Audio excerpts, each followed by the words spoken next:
everybody, welcome back to Dose by Marquita. Today we're doing something a little different. You see we have like an interview style. This is my daughter, Elisa Cass. So we wanted to do something called Kingdom Dating Teen Edition because I feel like there's a lot of content out there in the YouTube era and they're talking about kingdom marriages, kingdom dating, but what about the teenagers? So Lisa, give us a little bit of backstory about your age, what grade you're in, and then we'll get into the question. Hi, my name's Elisa. I'm 17, about to turn 18 in like Couple months. 3 months, I think. And yeah, I'm officially a senior, 3 weeks into school now, so. And you have some experience in kingdom dating, right? Because you're still a virgin, Yeah. right? Lisa is still a virgin at 17, and she has been out on dates. And actually, you were in how many serious relationships? 1, 2? 2, I guess. Two serious relationships. Like, Lisa loves hard. You hear me? But I got a few questions here, and I'm hoping that you will answer them to help teens in the body of Christ. So, the first question I have is, what do you think is a typical or ideal date for a Christian teen? It's like no. You could go to church on the first date, but honestly, I like dates that are like that that allows you to get to know the person more, just off of a surface level. So like not like a restaurant date, because then they can just tell you whatever they want you to eat. They can just tell you whatever. Like they put on that facade to Yeah. make you feel like, oh, I'm gonna put my representative on. Mm-hmm. So what types of dates would teens be more, I guess, what would they be more prone to doing then if it's not restaurants? I went on a date to an escape room, and that really like that stress level. You get to really see how that person acts in high stress situations, and if they're easily angered or what they do when they get irritated and stuff like that. That's a good one. I didn't even think of that because it is stressful. When we went to escapeology, like you seen like true personalities come out. When just us girls went. So imagine being on a date and your date is like getting so frustrated. It's like, hold up, do you have the fruit of the spirit? Like, what is going on here? Really good. Because if y'all don't know, you know the fruit of the spirit is love, joy, peace, patience, kindness, gentleness, faithfulness, goodness, and self-control. And I always tell my girls, if the guy that you're dating or, you guys are in that talking stage, even before you go out on a date, if they're showing that they're lacking in patience and kindness, like the basics, love, then I don't think that's a safe space for you to be in. That's just me personally. What do you think? Mm-hmm. So the next question is, how important is Bible study with your date? Like if y'all talking and you decide like, okay, this is the day I have Bible study, and he wants to have a conversation. So, is it important for you to bring up Bible study, or is it important to just keep talking about your day and da da da da? Definitely bringing up Bible study, because I personally like to end of my day off with Bible study, and usually depending on the person, whenever you can like really get in contact with them, because school. So by the time you get out of school, it's about 5 something already. So it's already kind of late. So you don't want to be on the phone with that person too long. Right. Too late. Right. So I definitely like bringing up either like Bible study or just talking about God in general. So I mean, but is it important for him to bring it up first, or is it important? Or do you think you should bring it up first, like in a male-female relationship? I don't really know, honestly, because it's like there's been multiple situations where like either he would bring it up first or I would bring it up first. So I guess you just go with the flow. Mm-hmm. Like whoever bring it up first, that's just what it is. So, but is it now? I know you're a virgin, but and all your siblings are virgins. Thank the Lord. Well, on my side, anyway, my children. But not bragging or boasting about that or anything. But I know celibacy is very sacred. So my question to you is it hard to be celibate as a teenager? Celibate is like wait till marriage, right? Yeah, like not having sex before marriage. Physically, no, it's not hard. Mentally, I guess sometimes, because like if you're in an environment, especially a high school environment, and you always hear people talk about it, and then that's when your mind starts running to, oh, well, so it's always doing it. Maybe I want to experience that too, but then deep down inside, I am scared because there's so many things that can go wrong. And for one, I feel like I'm just not ready, and plus I'm not married, and plus it's like if I've been waiting this long, like I can wait even longer. I always tell y'all like your body is precious. Like you are a precious ruby or precious diamond, and nobody should be able to see your diamond or play with your diamond or none of those types of things until they have a marriage license and a diamond. You understand? And y'all before the altar. After that happens, then you can share in those intimate moments. I always share that with y'all because growing up, I didn't have anybody telling me to be celibate. I didn't have anybody telling me to wait for marriage or nothing like that. It was just, I'm kind of like just out here. And then not to mention, I was on my own at 17, so child, that was I was off the chain. You hear me? I think that's probably why I work so hard to try to help y'all to realize your value. You know, you are in a powerful position in being a virgin and celibate. Can't nobody start rumors about you at school. Can't nobody say, oh, well, Lisa did this or so she been with so and so. No, you can't, because I'm still a virgin and I don't play them games. You understand? So I do have a couple more questions. Do you think is chivalry still alive amongst teens today? You know chivalry, right? Far as pulling out the chair, being a gentleman, and you know that how men treat a lady. Do you think it's still alive amongst teenagers? If it is, I mean, I'm gonna say yes, because I do see like online mostly. I barely see it in person, but like stuff like that, it's like really rare. And What's rare? What's rare? Like what? Like that being a whole gentleman type of thing. Cause like they'll get the basics down, like holding the door, you're walking on the street side. But it's like pulling a chair, nobody do that no more. Yeah. Opening a car door, nobody. Right. I remember in that movie of Brooklyn, if that girl didn't reach over and unlock that door for that boy, it was over. But then, soon as he let her in the car door, he went around back. She reached over and unlocked the door. That's when they didn't have automatic door unlocks back then. But she unlocked it. He was like, yes. Like, he knew that was the girl because she unlocked the door.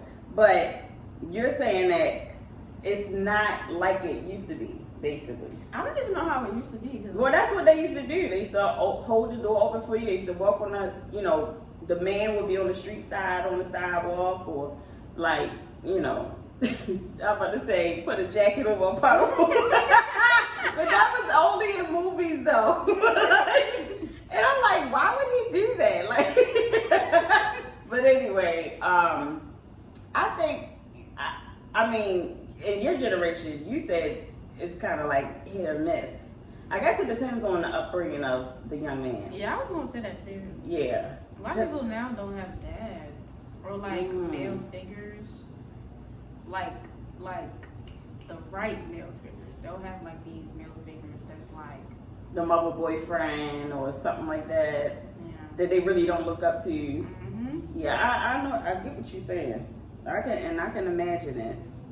But I mean, it seems like it's still alive amongst my generation. But that's why I'm asking y'all about y'all generation. But do you feel that you need confirmation from God before going on a first date?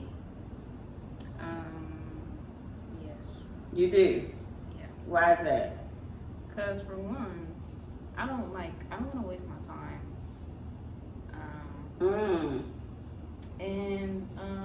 So you think dating without intention of like something serious is a waste of time?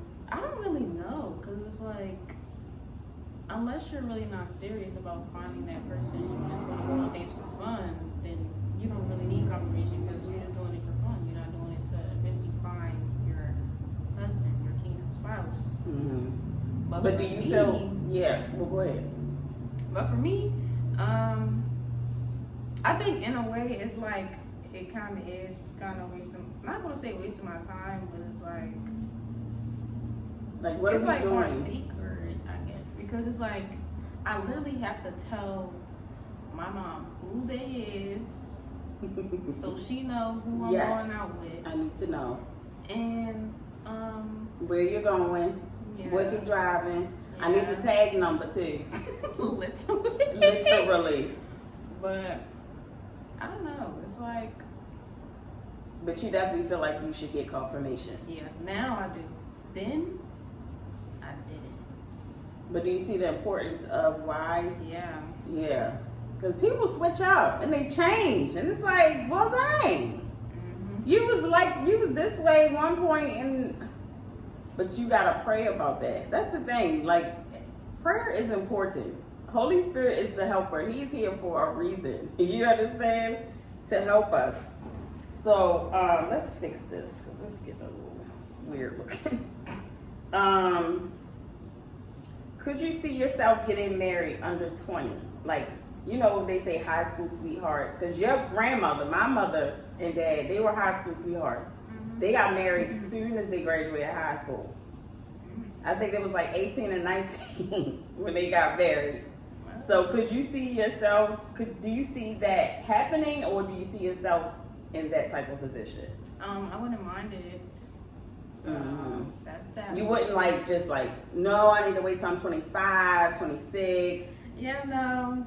I don't I think since I've started and been more consistent in my walk with Christ, it's been the idea of marriage is so wow.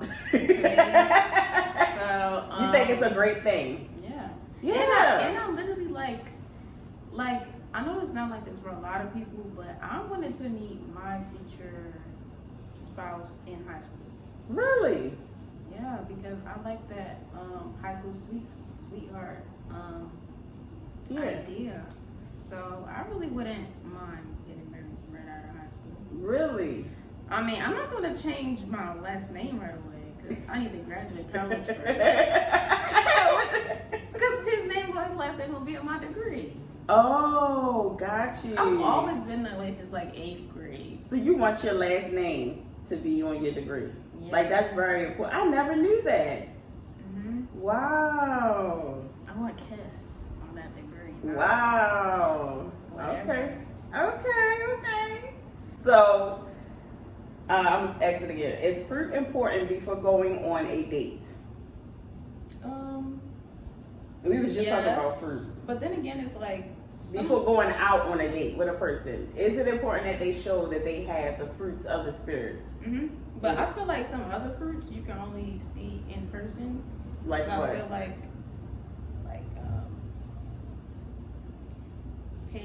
patient. Well, you can. Patience. Yeah, patience. You can. I guess when you on a date, or let's say if the waiter is taking too long, you can see is he going to get frustrated? Is he going to get upset? Or what if his food comes out cold? Is he going to get mad? Is he, going to cuss him out or something like that? Yeah, I get what you're saying. Some things you probably should see in person. Yeah. But you said you would ask for confirmation too, so clearly you would have had to see some signs of fruit before y'all went on this date. But most teens don't know that. They just think, oh, well, he asked me to go out, I'm going to just go out. It's not even heavy. When I was growing up, I saw your dad. I thought he was cute. He asked me to go out. I went out.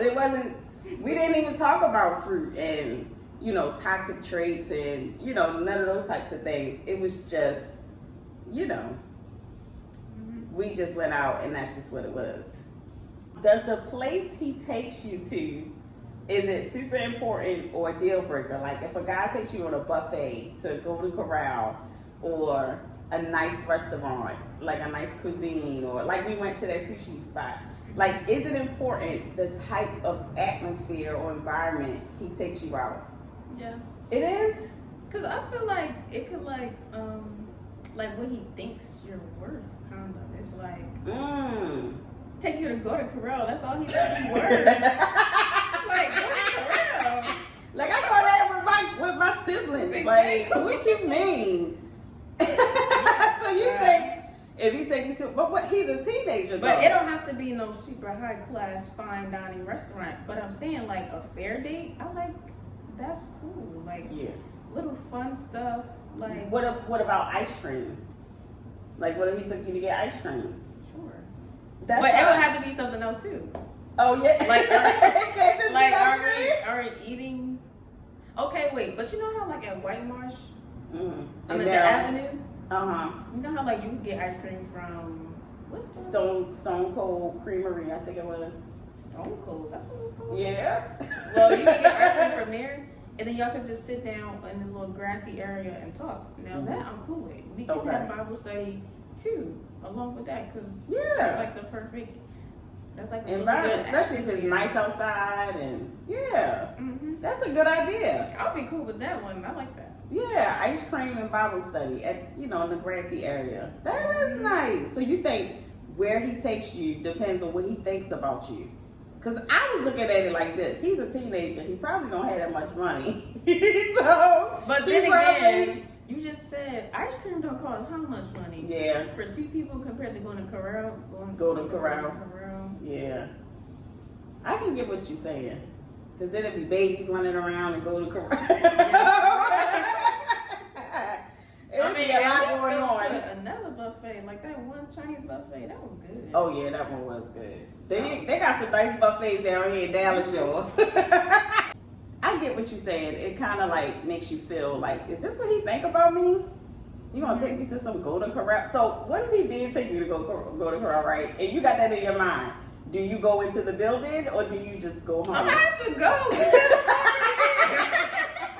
So you want to just go. But I'm going to come back home and be like, nah, bro. But what if the conversation was nice? Like, what if you see, like, he was a really nice guy. He pulled out my chair. He even asked if I wanted ice cream. And, he... Oh, my God. Go to Corral. Go to Corral is nasty. No, it's not.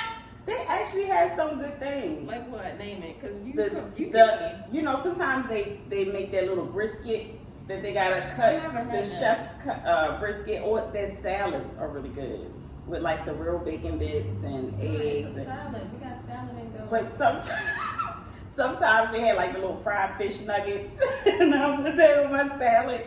I'm just saying that was just me. All right, let's move on to the next question.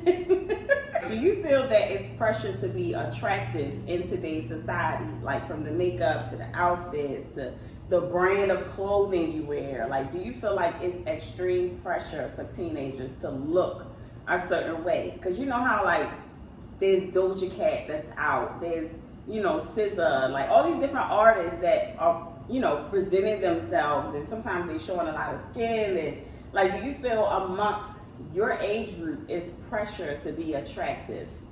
I feel like it could be that way if you're not rooted in Christ. Because, I mean, if you find it is pressure to look a certain way, then you're going based off of worldly norms, the societal norms. Like, that's what society like, so I guess I gotta be like that. So you should find yourself attractive in God's eyes, and that's all that matters. And obviously he's going to send somebody your way that also finds you attractive. So it's like, I feel like you're more attractive when you are more classier anyway in today's society. I feel like if you can carry yourself classier, you're going against the grain, and it's like, I feel like the decent men that's out there, I'm not just going to say men, but the decent men of God, they like that. They are attracted to that. I'm not saying everything you gotta look like a nun out here, because Lord knows I don't look like no nun, okay? And when we go out, I still don't look like no nun. But it's just not, I think it's very attractive to look, you stand out more when you're attractive. I mean, when you're classy. Yeah. But do you feel like it's pressure amongst your peers to look a certain way? Like in high school, your classmates? Yeah. You think it's pressure? I think so. I mean, if they're comparing themselves to other people, yeah. Because, I mean, there's so many people in high school, especially people, and then you'll look at them and you're like, wow, they get all this attention, they get all these compliments, maybe I need to be like that. And that's when you start to learn makeup and doing it for the wrong reasons. Mm-hmm. Want to do all this extra stuff just for the attention aspect of it. Yeah. And also fitting in as well. I feel like TikTok really did that for a lot of people. What made them want to have to step up? Yeah, because all the people you see on TikTok are just like super pretty or super handsome, and it's just like, dang. With the filters too. They be using them filters though. In real life, you can't use the filters. But yeah, on TikTok, you definitely use the filters. But so, do you feel like there are a lot of girls and guys that are putting on a facade at school? Like, you're not even really like that. Like, that's not even you. You're just doing that just to try to fit in. I can't really tell for the girls. I really don't know. It's kind of hard to like differentiate if they really just like doing their own makeup and their own hair just because they like it. Because I do it because I just like it. Mm-hmm. But for the boys, I feel like I see it most. Because Like, they'll go out and buy $1,000 shoes just to fit. Alexander McQueen's. Right. Balenciaga. And don't work nowhere. Like, who buying these shoes? First, they do work. They spend their entire, they save up multiple paychecks and then buy it with however money they got saved. And I'm like, bro, it's not a smart decision. It'd be like, wow. I don't know, man. Like, it's pressure for the guys to look a certain type of way. Because girls are hard on guys, believe it or not. Because if it was a guy, okay, let's say, even if he was handsome, and he was wearing some shoes called, what are those? Y'all would be looking like, what is that? No, because you gotta also be like, you literally said this before. You was like, okay, well, you can teach him how to dress. Yeah, but I'm thinking as a teenager, do y'all think like that too? Because I think like that for grown men. Like, I can. Well, maybe because they grown. For teenagers, all they do is wear sweatpants. I like people who don't do too much. I like boys who don't do too much. I'm not really into the boys who spending they whole outfit like $1,500. Like, I'm cool if you wearing sweatpants and a tee or a hoodie. Like, that's cool with you.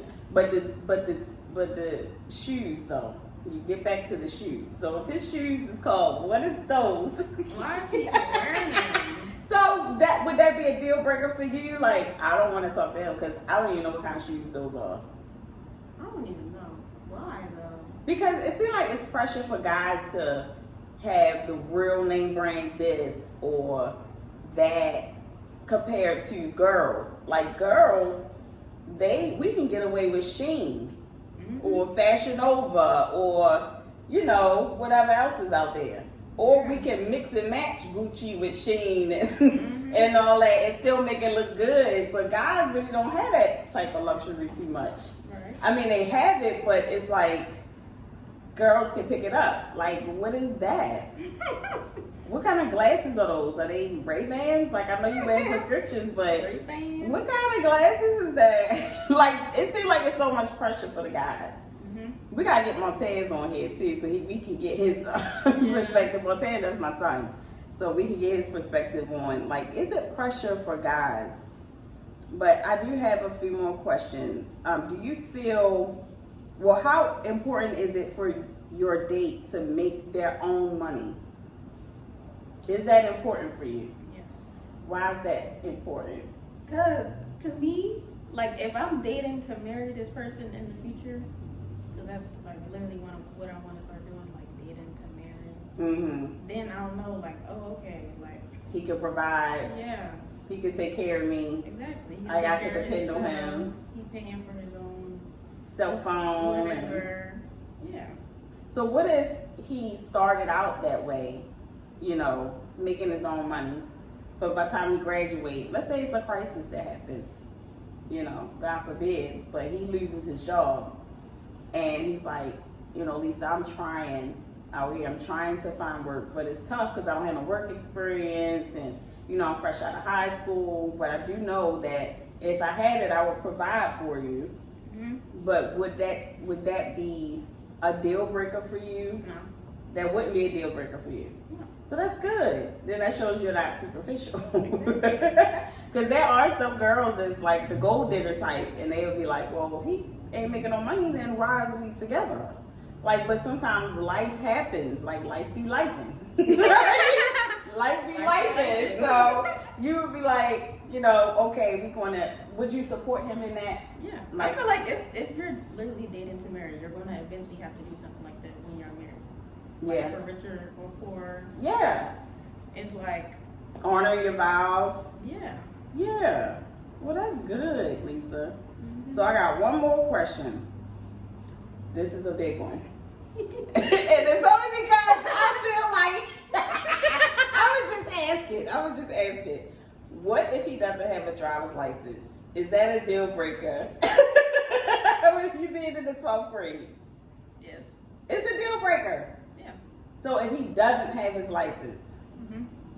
Really? Yeah. Only because it changed when I became a senior, because I'm like, okay, now we're literally adults. Like, we're about to become adults. You're about to become 18. Or you are 18. Mm-hmm. Or you're pushing 19. Mm-hmm. And you don't have no well, for one, if you don't have no permit either, like, you're not physically working to get your license, to get everything handled, it's like, where's your priorities? Bro? Like, you don't care to drive? But you talk so about you really cars? think that's a priority?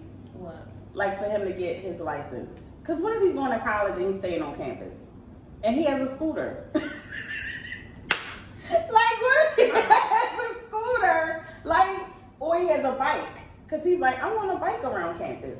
Or use my scooter or my hoverboard. I mean, well, that's good for him, but I'm saying, like... Not for you, as his girl. I personally just wanted somebody who drove, because I don't currently drive. Now, maybe it would have been different if I drove, and maybe he didn't, but as of right now, I've just always wanted somebody that could drive, because... So is that one of your standards? Like, if he doesn't drive, then that's a no-no. That's just me personally. Yeah, I mean, I'm just saying that's one of your standards. Like, do you have, like, Go ahead, say it. Because I've seen, not naming names, but I don't want to be a grown woman and their man don't drive or have a license. I feel like shots fired. Bro. Yes, I was with someone that did not drive, did not have a license. Okay, I'm just like, shots fired. Okay. Yeah. And yes, I didn't think it was important. That wasn't one of my standards. Like, if I had higher standards, you know, I mean, can't even say it's a higher standard. I always was the type, and I think that's probably what got me in trouble, because I always was like, I want to be with the person just for the person, for who they are. Mm-hmm. Not what they have, not what they drive, not what they can bring to the table, but I just want to love the person for who they are genuinely. But as a grown woman, there are certain things they should have, because it makes life better. Yeah. And it makes it less stressful for you. Like, him not having a license was stressful for me, because I gotta be the only one driving. I gotta be the only one taking, riding everybody around to this place and that place and this place. It wasn't can you pick up the girls from school, or can you do da da da da da. You know, it wasn't none of that, because that person didn't have a license. So I get what you're saying. But do you have other standards, such as, like, he shouldn't smoke, he shouldn't drink? And you do have those kind of standards. Mm-hmm. That's good. I'm not, like, not even, no, I can't. Yeah. I can't do smoke either, or drinking. Same. Because, like, you're not coming in here and, like, disturbing my peace. Like, that's just not what we're doing. Like, period. Like, that's just, that's just, like, I'd rather have my peace than your chaos. Right. You understand? Mm-hmm. Like, to have chaos You see how we had that puppy in here? Yes, That puppy broke our peace. Like, not Mister. It was another puppy we had adopted from SPCA, and he came in was here. a foster. So Yeah, foster. right He wasn't adopted. He was a foster. So the foster means you just hold them for a little while. You just see if you want to keep them or not. Then you can go through the adoption. But we just fostered for a couple weeks or a few days. It was like a few days. Yeah, it was like a few days. And that child was tearing his house up, child. I mean, tearing it up, left and his little self. And I was like, how can you disturb peace? I mean, crying all the time, but that was like a true testament of what what you can allow in your home to disturb the peace. You see what I'm saying? So I was like, I'm definitely not letting a grown man up in my home and he going to disturb my peace. Someone he was drinking or hanging and that all. That's what we not doing. But do you see that there are a lot of teen pregnancies in schools today, or in your school today, or is it kind of like not really that big of a deal? I haven't seen no pregnant girls. I only seen one pregnant girl ever since I've been going to the school. Well, two, and it was one last year, and it was one the year before that. But judging from there being a class for teens who have children who aren't pregnant, it's like maybe there is like a hidden problem that I don't know about. Mm-hmm. But I don't think it's like as bad. Maybe it's not like, I don't know. It's crazy because when I was in high school, I didn't see any of it. Really? Yeah, I didn't see any girls. I knew they was having sex, but I did not see any pregnant girls. So I don't know if they was getting abortions or what. I was one that got an abortion after I graduated high school though. And you know that story. But I was 17, I got an abortion. But I wish I'd never gotten an abortion. Like I wish, even though I was the young tender age of 17, out on my own, in my own place, got my own job, I still wish, even to this day, at my big age, at 39, I'm wishing I would have never got an abortion. So my advice to you, if you are a teen mom or a teen dad, I would not press to get an abortion. I would press repentance and asking God for forgiveness, but definitely I would not press getting an abortion because it's traumatic. And I always tell my kids, like, y'all would have an older sibling. Like their sibling probably would be about 23 right now, but you know, I was fast and out there, and you know, that's gonna mess up my future if I have a baby and all that. And that was like the furthest thing from the truth, I'm sure. Because with every child that I committed to having, it seemed like my life got better and better and better with each baby that I decided to keep in my life. That's just my own personal opinion. But is there anything else that you want to add to the new Kingdom Dating Teen Edition? No. Or any advice you want to give to teens out there across the world? Keep God in the middle of this entire dating process, because without him you will definitely make a whole lot of mistakes, and it will definitely be a whole lot of tears and heartbreak and a whole bunch of confusion. So it's just best if you leave it to God. If he says it's not for you, then you might leave it alone. You're right. And don't you want everything that God has for you? Like, you don't want to be messing it up going against his word. Like fornication. You can't obtain the kingdom of God if you are fornicating. Mm-hmm. So why not just remain celibate and pray that you can receive everything that God has for you? Because let me tell y'all something. I was the teenager who was out there in the streets getting her heart broken and doing the most. Okay? Mm-hmm. The most. I mean, crying, snot tearing on a bus stop, just upset because my boyfriend ain't picked me up because he over some other girl's house. And I stayed on that bus stop from night till the sun came up. What? Yes, because I had no way home and the bus wasn't coming. Where I was working at, the bus only came at certain times of the morning. Oh, that's bad. And I was sitting on the bus stop. I was like, I already told them I was going home. And I just stayed on the bus stop. Crying. Like, I remember seeing the clouds and the sun came up. And I was like, why is he doing this to me, God? Like, that was the thing. God was not in the center of my dating process. It could have saved me a ton of heartache, but I chose to just do my own thing.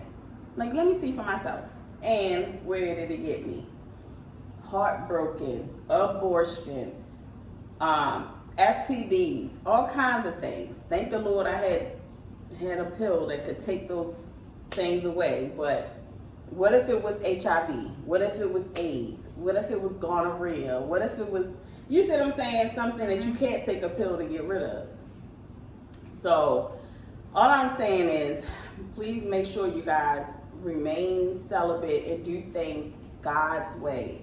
You want to receive everything that God has for you, but you cannot receive those things if you go against His word. Going against His word and playing in the devil's playground does not get you peace. It doesn't get you the best things in life. Trust me, I know. Okay? So, but we want to keep these going. So we're going to have another one. If you have any questions, any comments, please make sure you put them down in the comments below. Make sure you like, share, and subscribe. But please share this video with your teenagers, especially, I feel like even ladies and young men should listen to this interview, I feel like, because we giving you game here. Like, the insight for us, the fruit, if that person don't have fruit, like, that's a deal breaker. Like, that's a no-go. Yeah. Like, I don't even think you should even give that person a chance if they don't even have the fruit of the Spirit. I mean, come on now. So you want to know how to pick them, make sure they got fruit and they got your best interest at heart, and keep God first always. But I truly do love y'all. I thank y'all for tuning in. Like I said, please like, share, and subscribe. And we'll see you later.